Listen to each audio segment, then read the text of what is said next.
Graça e paz. Hoje eu gostaria de voltar ao assunto sobre o Shabá, porque alguns irmãos entraram em contato e obviamente tiveram dúvidas.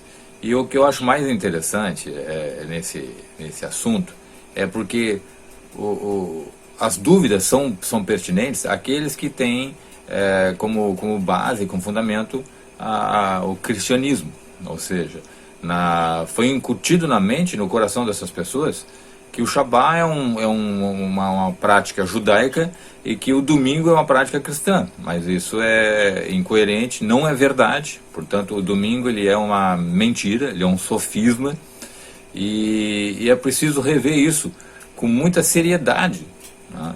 Não estou dizendo que você não possa cultuar a Deus num domingo. Você pode cultuar a Deus num domingo, numa segunda, numa terça, qualquer dia da semana, né? Deus recebe a adoração em qualquer dia da semana.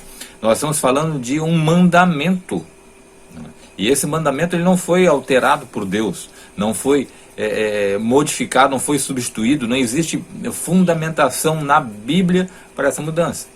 Então, primeiramente, vamos por parte. Dizem que o Shabá é uma prática judaica.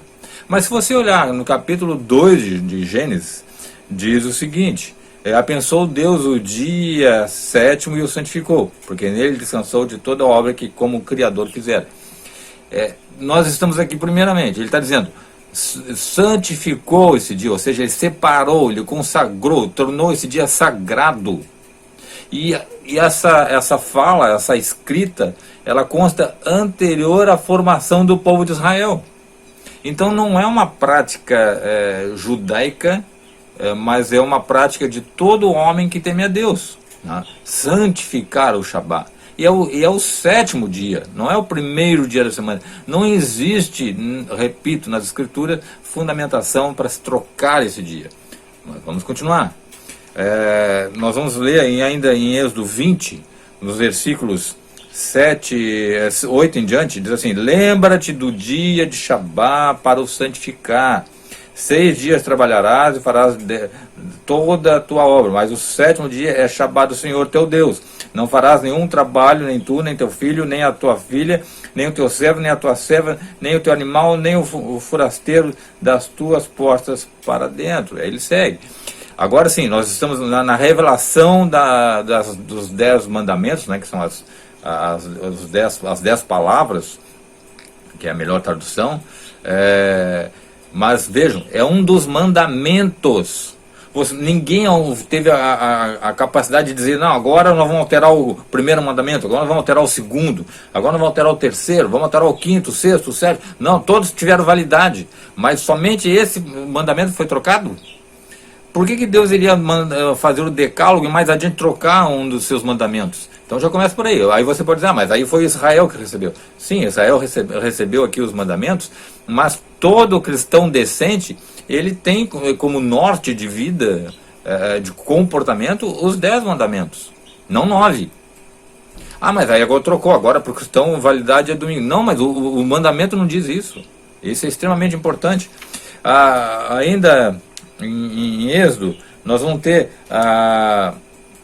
no capítulo 31, diz assim, lá no versículo 12: disse mais o Senhor a Moisés: tu, pois, falarás aos filhos de Israel e lhe dirás: certamente guardareis os meus sábados, os meus shabás, pois é sinal entre mim e vós nas vossas gerações, para que saibais que eu sou Yahvé, que vos santifica. Tudo bem, ele está dizendo aqui a Israel, mas Israel é o povo de Deus, concorda comigo? Então, se eu sendo cristão me considero o povo de Deus, como povo de Deus, eu tenho que também ter o mesmo norte, o mesmo princípio de obedecer a Deus. Mas aí vamos adiante. Em Isaías, mas eu sou gentil, não sou judeu. Também vamos então ler Isaías 56. Assim diz o Senhor: mantenha o juízo e farei justiça, porque a minha salvação está prestes a vir, e a minha justiça prestes a manifestar. Nós já estamos vendo uma profecia para os tempos do Evangelho. Bem-aventurado o homem que faz isso, e o filho do homem que nisso se firma, que guarda de profanar o Shabá e guarda a sua mão de cometer algum mal.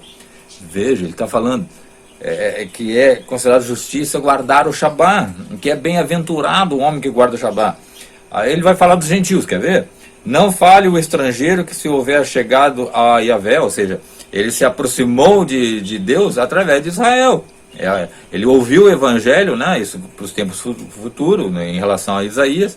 Ele vai ouvir o evangelho e vai se achegar a Israel. Por quê? Porque Israel era o portador dos oráculos, o portador da palavra. Então o gentio agora ele ouve a mensagem de Deus, ele vai se converter ao Deus de Israel.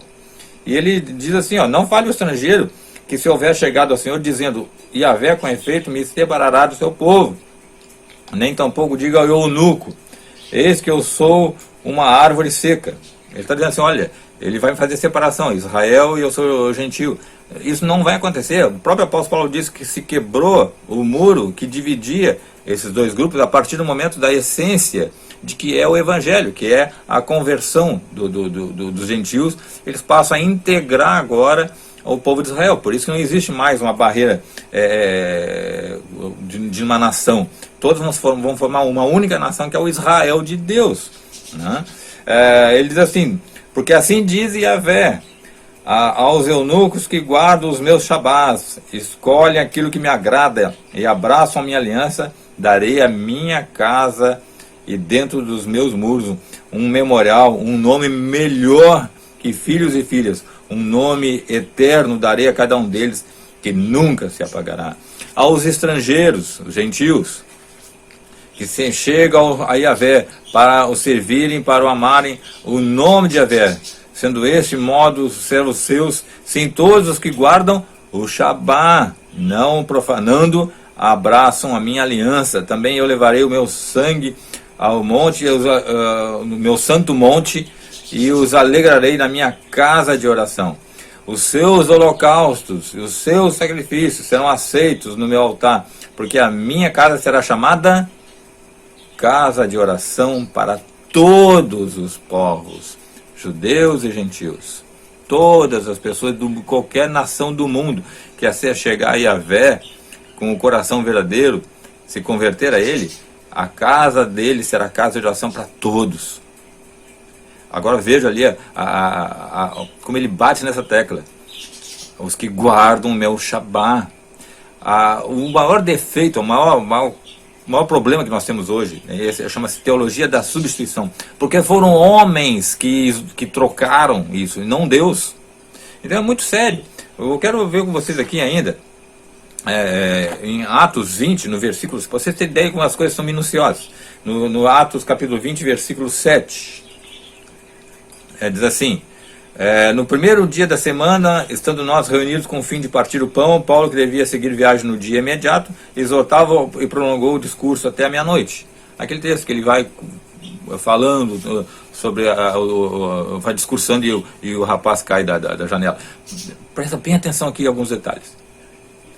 Primeiro, não existe no grego aqui, esse primeiro dia da semana. Isso já foi intencional para gerar na cabeça do leitor a ideia do domingo. Diz assim, ó, miaton sabaton, que significa após o dia de sábado, após o Shabá. Quero lembrar, meus irmãos, que o Shabá terminava ao pôr do sol do sábado. Por isso que diz que Paulo manteve o discurso até a meia-noite, porque ele passou o pôr do sol de sábado e foi até a meia-noite. Ainda no dia da semana, no seu dia da semana, vamos dizer assim, é o sábado, não é o primeiro dia da semana. Tudo bem, mas depois das 18h30 já é o primeiro dia da semana. Tudo bem, então que seja, né? Mas vejam como há um tendencialismo. Agora, presta atenção, o fato dele ter falado em miaton sabaton, ou seja, após o Shabá, e se prolongou até a meia-noite, não revela a mudança do dia de Shabá. Sim, de que após cumprir todos os procedimentos do Shabá, Paulo, iniciou seu discurso e se prolongou até a meia-noite. É como se dissesse, olha, o Pedro acordou terça-feira às 10 da manhã, e alguém dissesse, Pedro acorda sempre às 10 da manhã. Isso não é verdade. Nós temos um caso aqui à parte e está sendo usado como se fosse uma regra. E isso vai piorando, vai piorando.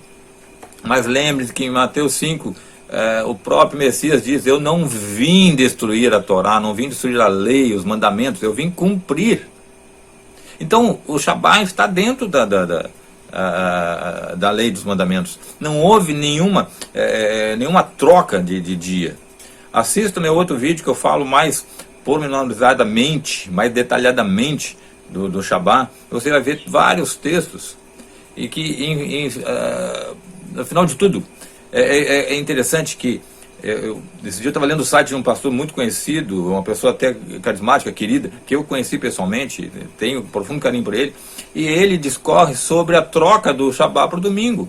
E ele usa textos das Escrituras para provar isso, só que esses textos não falam em nenhum momento que Deus ordenou a troca do Shabá.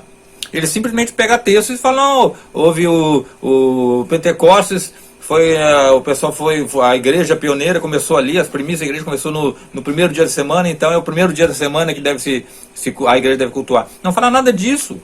Fala assim que eles estavam cumprindo o Pentecostes, que eram 7 Shabás mais um dia.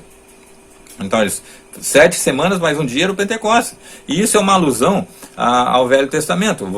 Veja bem, no Novo Testamento, a igreja pode ter nascido nesse dia, vamos dizer assim, que recebeu ali o Espírito Santo, e ali ela foi comissionada então para pregar o Evangelho para o mundo inteiro.